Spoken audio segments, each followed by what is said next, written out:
হবে, ভালোবাসা কিভাবে অকৃত্রিম হবে, জীবন বাজি রেখে আপনার স্ত্রী আপনার জন্য ভালোবাসা দিবে, সেই পদ্ধতি জানতে হলেও প্রিয় নবী মুহাম্মদ রাসূলুল্লাহ সাল্লাল্লাহু আলাইহি সাল্লামের দাম্পত্য জীবনকে স্টাডি করতে হবে, জানতে হবে এবং সেটাকেই অনুসরণ করতে হবে। কোনো সন্দেহ আছে? আমাদের প্রিয় নবী সাল্লাল্লাহু আলাইহি সাল্লামের জীবনের একেবারে শুরুর দিকের ঘটনা, যখন তিনি সর্বপ্রথম জিবরিলকে দেখলেন হেরা গুহায়, ভয় পেয়ে গেছেন, চাপ দিছে ধরে, ভড়কায় গেছেন, ভয়ে দৌড়ে চলে আসছেন বাসায়। বাসায় আসার পর যখন খাদিজা রাদিয়াল্লাহু তাআলা আনহাকে বললেন, খাদিজা আমি তো ভয় পাইছি এই কাহিনী, তখন খাদিজা কি করলেন? বলছেন যে আমি আমার বাপের বাড়ি যাই। বাপরে বাপ, আপনি আবার কোন ফিতনা নিয়ে আসছেন, এরকম বলছে? কি বলছেন? আল্লাহু আকবার। কাল্লা লা ইউখজিকাল্লাহু আবাদা। আরে কি বলেন আপনি এসব? আল্লাহ আপনাকে বেজ্জত করতে পারেন না, এটা হবে না কোনোদিন। আপনার টেনশনে কোনো কারণ নাই, এটা হতেই পারে না। ইন্নাকা তাহমিলুল কাল, আপনি মানুষের বোঝা তুলে দেন, আরেকজনের বোঝা নিজের কাঁধে তুলে নেন। ওয়া তাকরিদ দাইফ, আপনি মেহমান নামাজি করেন, মেহমানকে ফিরিয়ে দেন না খালি মুখে। ওয়া তুঈনু আলা নওয়াইবিল হক, মানুষের অধিকার আদায় করে দেওয়ার জন্য আপনি সব সময় সোচ্চার ভূমিকা রাখেন। মানুষের কল্যাণে এত কাজ করা মানুষকে আল্লাহ তাআলা বেইজ্জত করতে পারেন না, আপনার কোনো ভয় হতে পারে না। আমাদের তো আজকাল অবস্থা হলো এরকম, জামাই বেশি বেগতিক হলে বয়ে জামাই থুইয়া বাইরে যায় না, ঠিক না? ঠিক বলেন। ঘরে অশান্তির চোটে স্বামী কোনো কুল কেনারা না পাইলে আয়সা বাইরে আড্ডা মারে, দোস্তের বাড়িতে যায় শুয়ে থাকে, ঠিক না? ঠিক। আমাদের অবস্থা হলো ঘরের অশান্তির চোটে আমরা অন্য জায়গায় যাই আজান বাঁচাই, আর প্রিয় নবী সাল্লাল্লাহু আলাইহি সাল্লাম ঘরের অশান্তি দূর করবার জন্য বাসায় চলে আসতেন। এ হলো তার দাম্পত্য জীবন আর আমাদের দাম্পত্য জীবনের মধ্যে পার্থক্য। প্রিয় নবী সাল্লাল্লাহু আলাইহি সাল্লাম দাম্পত্য জীবনে কেমন ছিলেন, এ বিষয়ে এত বেশি আলোচনা যে শেষ করা কঠিন, কোনটা ছেড়ে কোনটা বলবো। তারপরেও কিছু কিছু অংশ ইনশাআল্লাহ আপনাদের সঙ্গে শেয়ার করব।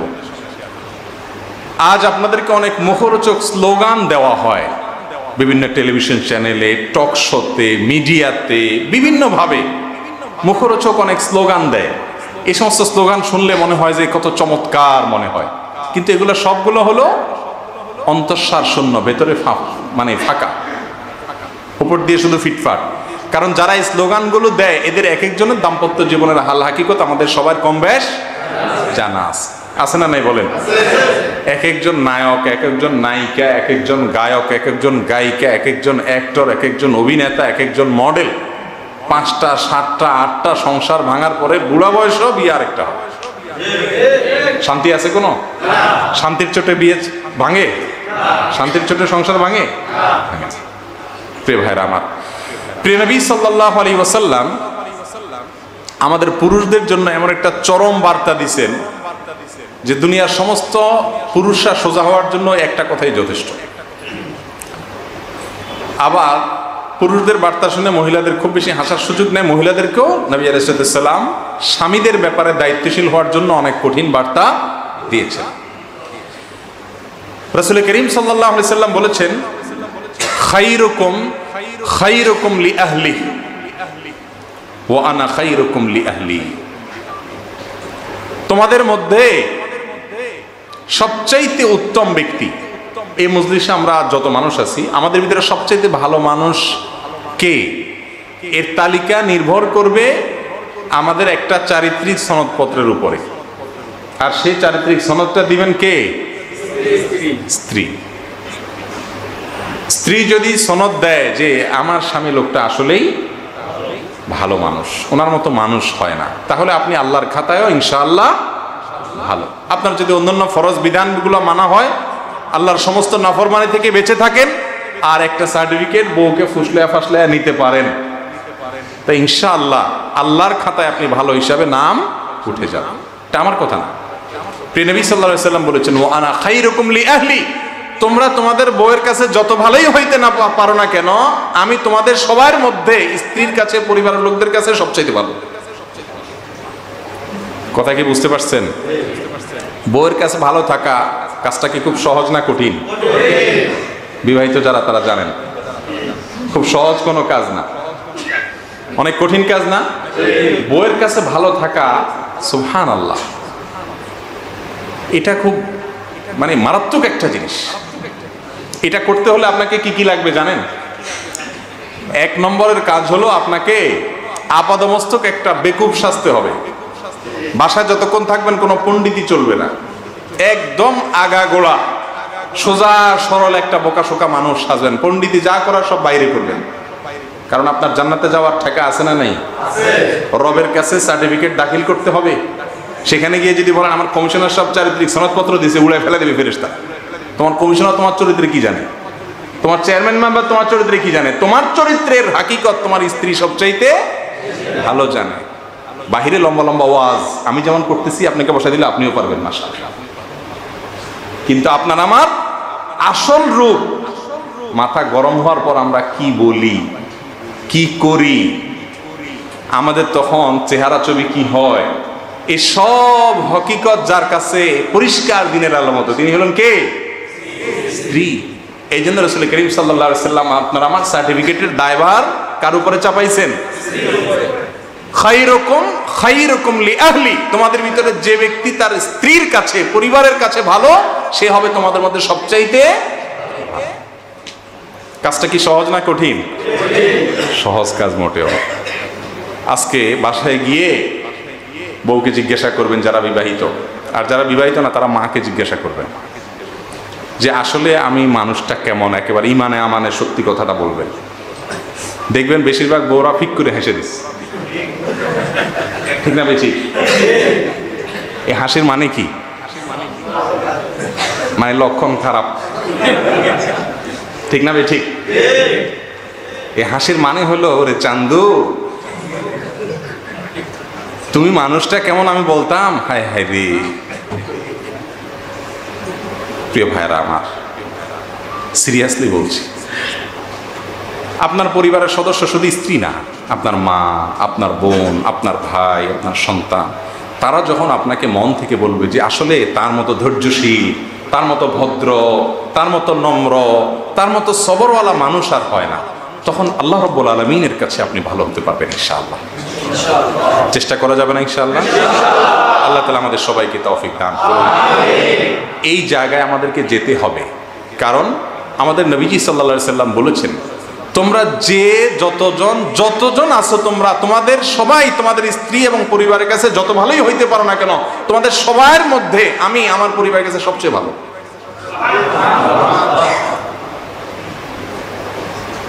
একজন স্ত্রী নিয়ে আমরা হিমশিম খাই, কত গন্ডগোল, ফাসাদ, ঝগড়া ঝাঁটি, মারামারি, কাটাকাটি, গালিগালাজ, ছেঁড়া ভাঙা চূড়া, মানে অবস্থা খারাপ, তুলকালাম।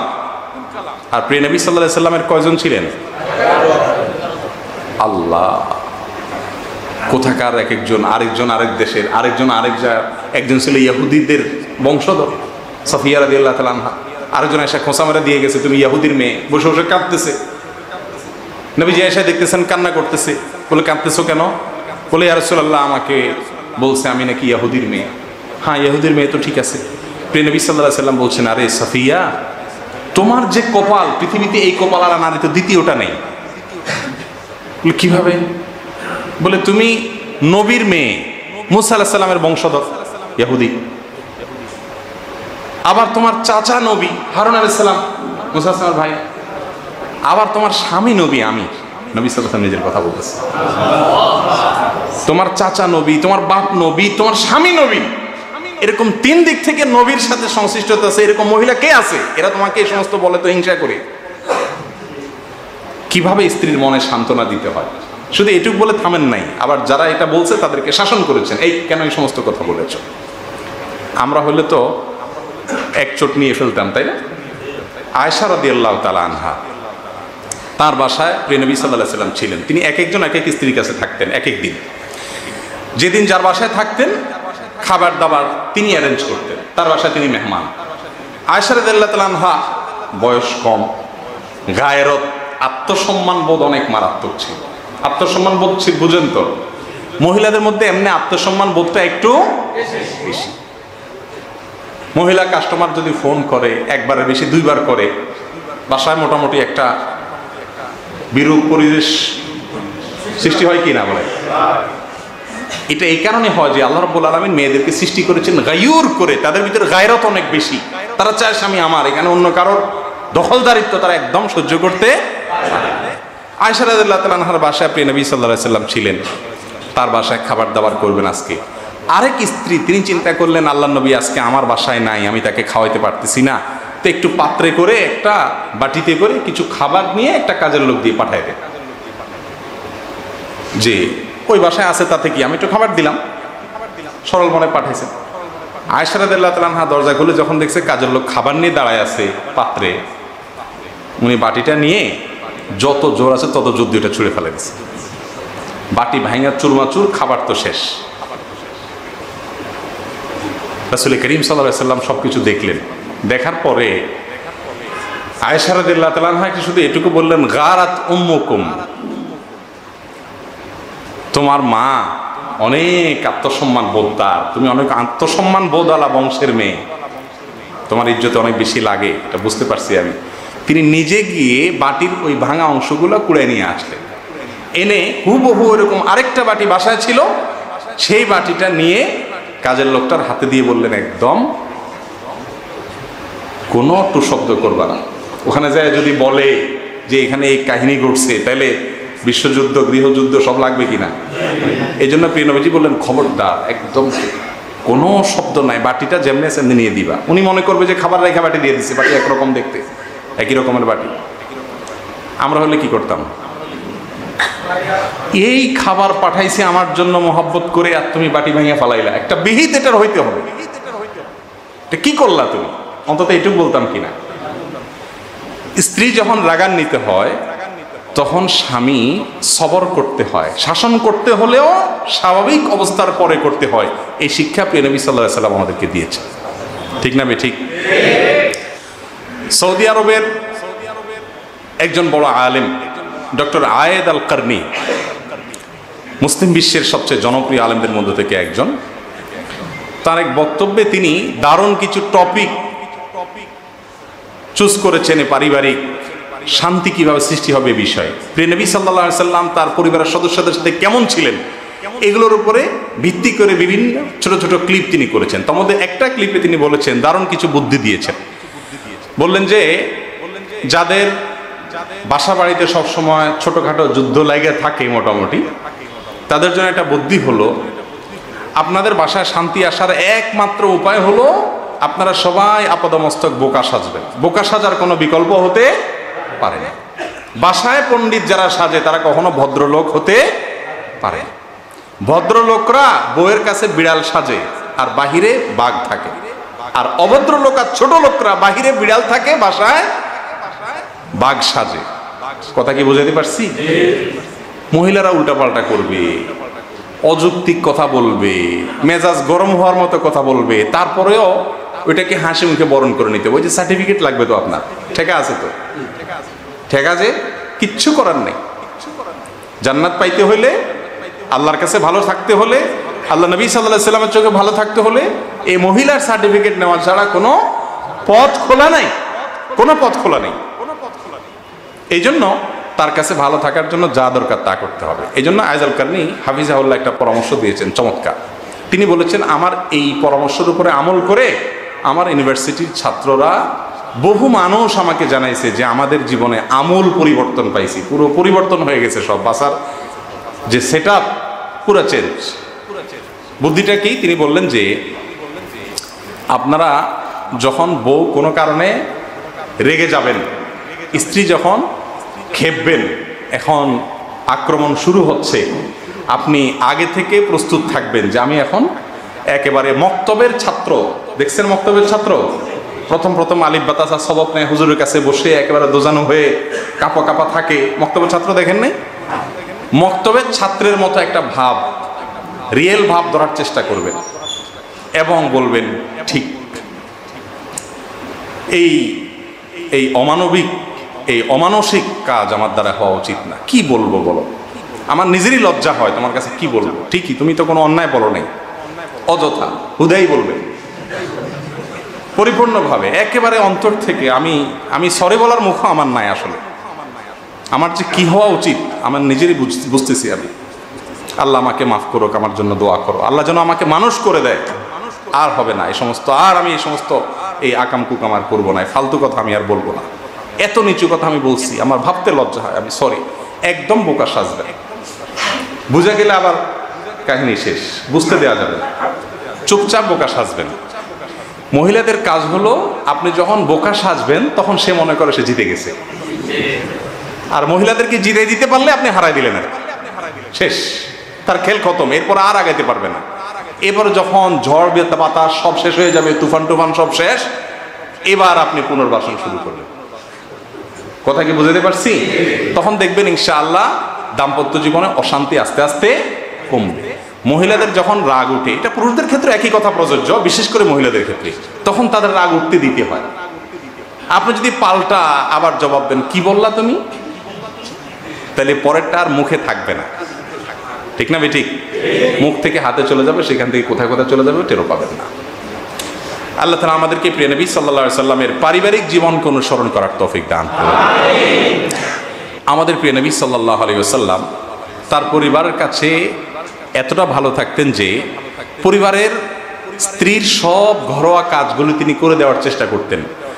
আমি বেশি ব্যস্ত না নবীজি বেশি ব্যস্ত ছিলেন? পুরো উম্মতের দায়িত্ব নিয়ে এসছেন, গোটা উম্মতের দায়িত্ব নিয়ে এসছেন, গোটা বিশ্ব মানবতার হেদায়েতের জন্য দায়িত্ব নিয়ে এসছেন। তার তো ঘুমানোর সময় নেই, তার তো বসার সময় নেই, কিন্তু বাসায় ঢুকছেন, বাহিরের কোনো হেডেক আর নাই। সম্পূর্ণ সময় স্ত্রীকে দিতেন, সম্পূর্ণ সময় রাত জেগে স্ত্রীর সাথে কথা বলতেন।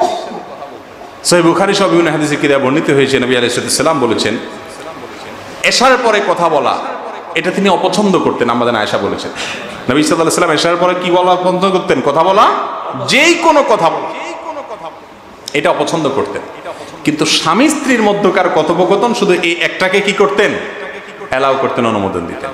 আয়েশা রাদিয়াল্লাহু তাআলা আনহা তাকে একবার গল্প শুনাইছেন, আবু জারার গল্প, বিশাল বড় হাদিস। উম্মে জারার গল্প। উম্মে জারা নামে এক মহিলা ছিল, তার স্বামী ছিল আবু জারা। আবু জারা উম্মে জারাকে অনেক আদর যত্ন করত। 10 মহিলা মিলে তাদের স্বামীর গল্প শুনাইছে, তার ভিতরে জিতে গেছে উম্মে জারা, তার স্বামী সবচেয়ে বেশি আদর করতো। রাসূল আকরাম সাল্লাল্লাহু আলাইহি ওয়াসাল্লাম পুরো গল্প শুনছেন। আজকাল আমাদের বউদের গল্প শোনার সময় আছে আমাদের? বেশি গল্প শুনলে তুমি এত কথা বলো কেন, তোমার ইদানিং একটু কথা জোর বাড়িয়ে গেছে, এরকম বলি কি বলি না আমরা? বউদের কথা শুনি না। রহমতুল্লিল আলামিনের মতো ব্যস্ত মানুষ ঠান্ডা মাথায় গল্প শুনতেছেন, কোথায় কোন 10 মহিলার গল্প পুরাটা শুনছেন। শুনে শেষে বলছেন যে এই 10 জন মহিলা তাদের স্বামীদের গল্প দিছে, এর ভিতরে উম্মে জারা তার স্বামী সবচেয়ে ভালো বোঝা গেল। আয়েশা, তোমার জন্য আমি উম্মে জারার জন্য আবু জারা যেরকম, আমি তোমার জন্য সেরকম। কিভাবে স্ত্রীর দিলজয়ী করার, স্ত্রীর মনোরঞ্জন করার, তাকে খুশি করার চেষ্টা করতেন। আয়েশা রাদিয়াল্লাহু তাআলা বলেন, ইয়া রাসূলুল্লাহ, খেলা দেখবো। মসজিদে নববীতে ইথিওপিয়ানরা হাডুডুবা এই টাইপের একটা খেলা খেলে, যেটা আরাবিয়ানরা মদিনা মক্কার মানুষরা দেখে না আগে কখনো হয়নি। আমাদের আয়েশা বলেন, ইয়া রাসূলুল্লাহ, আমি খেলা দেখবো। রাসূল কারীম সাল্লাল্লাহু আলাইহি ওয়াসাল্লাম বলছেন, চলো যাই, খেলা দেখতে যাই। চিন্তা করেন, রহমাতুল্লিল আলামিন খেলা দেখতে নিয়ে যাচ্ছে বউকে। মসজিদে নববীর পাশেই তার হুজরা। এখান থেকে বের হয়ে এমন একটা পজিশনে বসলেন যেখান থেকে খেলা পরিষ্কার দেখা যাচ্ছে, খেলতেছে সাহাবীরা। আমাদের আয়েশা রাদিয়াল্লাহু তাআলা আনহাকে পেছনে বসাইলেন, পিঠের পিছনে, কারণ মেয়ে মানুষ পর্দা করতে হবে।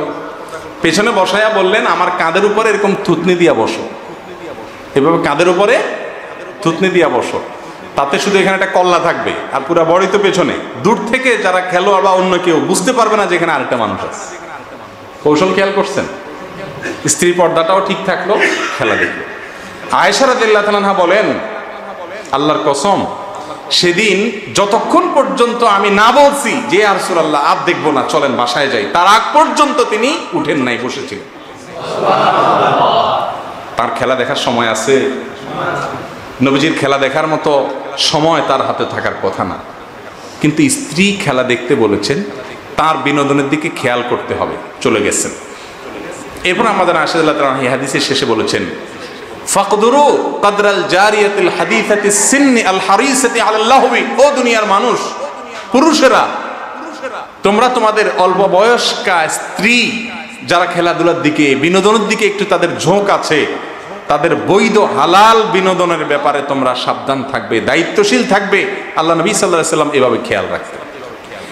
এগুলোর ব্যাপারে অবশ্য ওয়াজ না করলেও চলে। আমরা স্ত্রীকে মোবাইল একটা জায়গা আরেকটা কিনে দিয়ে অনেক কিছু করি। আমাদের সমস্যা হলো আমরা ধৈর্য ধরতে পারি না, ঠিক না? ঠিক দেওয়ার জায়গা ঠিকই দিই, কিন্তু এমন এমন কথা বলি এদিক দিয়ে ঢুকে ওদিক দিয়ে বাইরে হয়ে যায়। আছে না নাই? স্ত্রীকে কখনো সংসার বিচ্ছিন্ন করার কথা, তালাক দেওয়ার কথা বলা, এটা কোনো ভদ্র, কোনো ইমানদার পুরুষের খাসলত হতে পারে। মহিলারা সবচেয়ে বেশি কষ্ট পায় তখনই যখন স্বামী এরকম কোনো কথা বলে। আমাদের মতো অনেক স্বামী আছে না, এরকম কথায় কথায় বলে, কথায় কথায় খোঁটা দেয়, মনে হয় যে তার দয়ার তলে। একটা সহজ কথা বলি, মুসলিম ফ্যামিলিতে স্ত্রীরা স্বামীদের জন্য যত বড় নেয়ামত, আল্লাহর জমিনে এর চাইতে বড় আর কোনো নেয়ামত নাই। রাসূল করিম সাল্লাল্লাহু আলাইহি ওয়াসাল্লাম বলেছেন, আদ-দুনিয়া কুল্লুহা মাতা। দুনিয়াতে আল্লাহ তাআলা যা কিছু রেখেছেন সবকিছুই আল্লাহ রাব্বুল আলামিন মানুষের জন্য নেয়ামত হিসাবে দিয়েছেন। ওয়া খায়রু মাতা'আদ দুনিয়া আল মারআতুস সালিহা। আর দুনিয়াতে যত নেয়ামত আছে এর ভিতরে সবচেয়ে বড় হলো একজন নেক, একজন ভালো স্ত্রী। তার চাইতে বড় উপভোগের বস্তু আর হতে পারে না। আপনি চিন্তা করেন, আপনার সন্তান জন্ম দিবে, আপনার চরিত্রটা ঠিক রাখবে, আপনার ঘরে সমস্ত কাজ করবে। আরে ভাই, কাজের লোক যদি রাখেন বাসায়, মাসে কত টাকা দেওয়া লাগে? 5,000 10,000 টাকা দিয়ে 24 আওয়ার্স কাজের লোকের সার্ভিস পাওয়া কঠিন হয়ে যায়। সেখানে কাজের লোকের সার্ভিস পাচ্ছেন, আপনার চরিত্র হেফাজত করতেছে ফুল। এরপরে আপনার বাচ্চা কাচ্চা জন্ম দিচ্ছে, আপনার পরবর্তী বংশধর দাঁড় করাই দিচ্ছে। আর কি চান? এই সার্ভিসগুলোর যদি মূল্য দিয়ে হিসাব করেন, কিয়ামত পর্যন্ত মূল্য পরিশোধ করা যাবে? একটু চিন্তা করে দেখেন তো, মিলান তো বাস্তবতার সাথে। এত কিছু সার্ভিস দেওয়ার পরে যদি সে একটু উল্টাপাল্টা বলে, উল্টাপাল্টা করে, একটু বেলাইন হয়, বেলাইনে যায়, তার কথায় আপনি বেলাইনে যায়েন না, কিন্তু তার বেলাইন কাজগুলোকে, কথাগুলোকে হজম করার চেষ্টা করা উচিত কি উচিত না বলেন? প্রিয় ভাইয়েরা আমার, শ্বশুর বাড়ির লোকেরা সাধারণত আমাদের দেশে তো বিয়ে করলে সাথে আবার যৌতুক টৌতুক দেওয়ার একটা প্রথা প্রচলিত আছে। আজকাল তো চাওয়া টাওয়া লাগে না, বলা টলা লাগে না, এমনিই দেয়। কারণ এমন সিস্টেম হয়েছে যে ওই চিপায় মেয়ের বাপ অটোমেটিক পড়ে যায়, কোনো উপায় নাই, দিতেই হয়, খুশি হয়েই দেওয়া লাগে, এছাড়া কোনো উপায় নাই।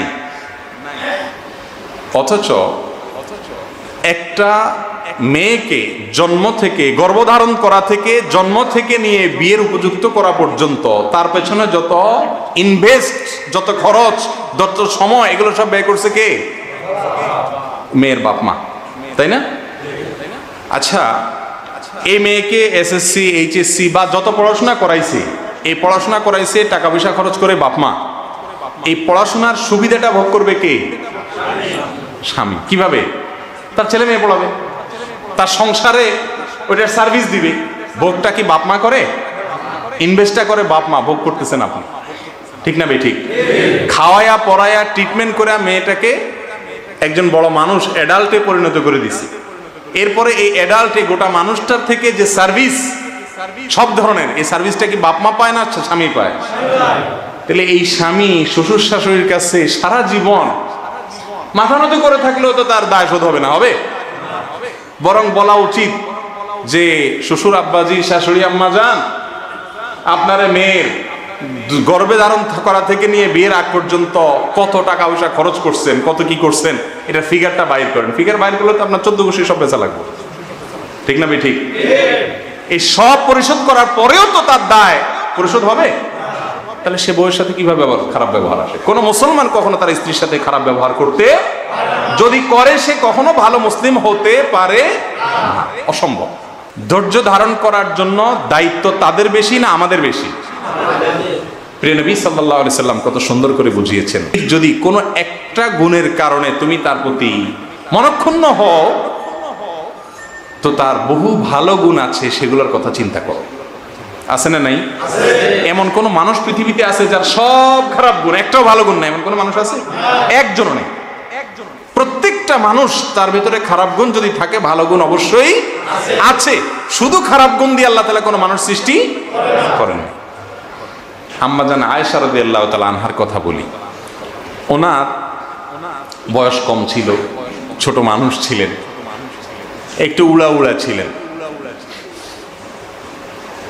আপনার আটার খামিরা করে অনেক সময় ঢাকা ছাড়া অন্যদিকে চলে যেতেন, ছাগল এসে মুখ দিয়ে খাই ফেলত। তো এই ধরনের সমস্যা তার ভিতরে ছিল, বিভিন্ন হাদিসে উঠে আসছে। কিন্তু রাসূল করিম সাল্লাল্লাহু আলাইহি ওয়াসাল্লাম কখনো তাকে ধমক দিয়ে একটি কথাও বলেছেন বলে কোনো হাদিস থেকে পাওয়া যায় না। এর মানে কি এই যে উম্মুল মুমিনিন যারা ছিলেন তারা একেবারে সব ফেরেশতার মতো ছিলেন, টু শব্দ হয় না, এরকম না। বহু কিছু টুনটান হয়েছে গেছে, এবং সেখানে মাশাআল্লাহ পক্ষ বিপক্ষ গ্রুপিংও হয়েছে। কিন্তু হয়েছে না, হয় নাই? পক্ষ পক্ষ গ্রুপিং হয়েছে। ওমর রাদিয়াল্লাহু আনহু এসে মাঝখানে মধ্যস্থতা করতে হয়েছে।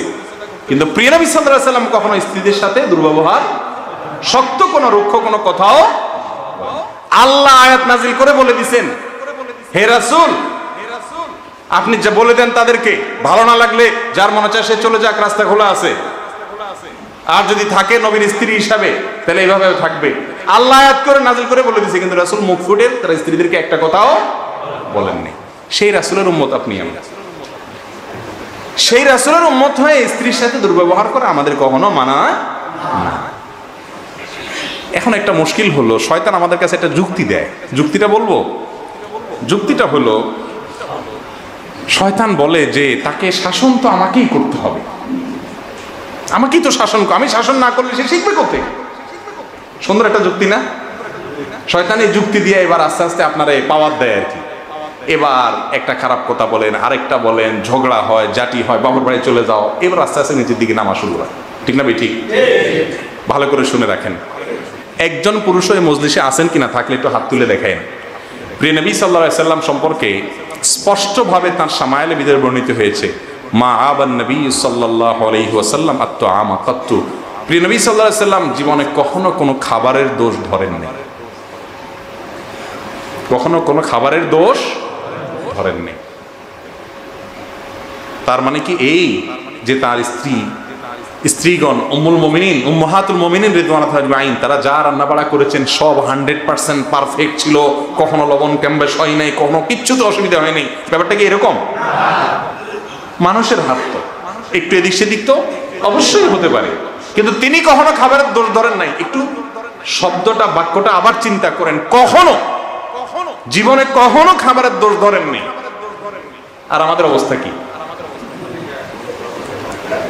এবার হাত তোলেন দেখি, বুকের পাটায় বল থাকলে হাত তোলেন যে আমি জীবনে কোনোদিন কখনো বলে নাই খাবারের দোষ, এই লবণ কম হয়েছে, মরিচ বেশি হয়েছে, এই ডালটা একটু পানি বেশি হয়ে গেছে, একটু বেশি ঘন হয়ে গেছে, এরকম কোনো দোষ কখনো ধরি নাই। এরকম কোনো মানুষ থাকলে হাত তোলেন দেখি। আছেন? ও আবিয়াতের হাত তুললে লাভ হবে কি? আবিয়াতের আমি তুললে হবে না, আপনাদের হাত তুলতে হবে না। আবিয়াতের হাত তুলতে বলছি নাকি? মাশাআল্লাহ, বিবাহিতদের দুইটা হাত উঠছে, আলহামদুলিল্লাহ। আল্লাহ তাআলা আমাদেরকে হাতগুলো আরো বেশি হাত তোলার তৌফিক দান। প্রিয় ভাইরা আমার, ভালো করে শুনেন, প্রিয় নবী সাল্লাল্লাহু আলাইহি সাল্লাম খাবারের দোষ কখনো ধরেন নাই। আর আমাদের অবস্থা হলো কি? যত ভালো করে বেচারি রাঁধুক, কত কষ্ট করে যে রান্না বাড়া করে। এই যে লকডাউনে মহিলাদের কষ্ট পুরুষরা মোটামুটি, বেশিরভাগ পুরুষরা মোটামুটি বুঝার তৌফিক হয়ে গেছে। ঠিক না ভাই? ঠিক।